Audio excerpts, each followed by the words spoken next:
मुंबई आणि मुंबई उपनगरामध्ये मध्यरात्रीपासून अधूनमधून मुसळधार सरी पावसाच्या कोसळताना पाहायला मिळतात। सध्या मी किंग सर्कल भागात आहे।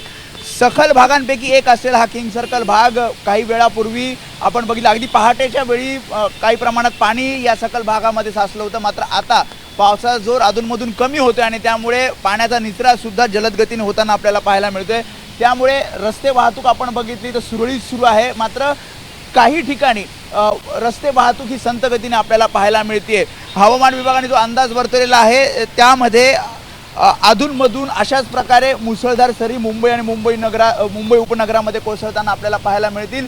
आज खरं तर आठवड्याचा कामाचा पहिला दिवस आहे, सोमवार आहे, त्यामुळे मुंबईकर कामाला निघालेले आहेत। त्यामुळे काही ठिकाणी हलक्या स्वरूपाच्या पावसाच्या सरी तर काही ठिकाणी मुसळधार सरी अधूनमधून कोसळतात आणि त्यातनंच मुंबईकरांना कामाला जावं लागतंय, आपली वाट काढावी लागते। आणि सद्यस्थितीत आपण जर इथे बघितलं तर अगदी दादरपासून पुढे सायन आणि घाटकोपर साईडला सुद्धा काही ठिकाणी संत गतीने वाहतूक आपल्याला पाहायला मिळते। मात्र रस्ते वाहतूक ही आपल्याला सुरळीतपणे सुरू असल्याचं सुद्धा दिसतंय।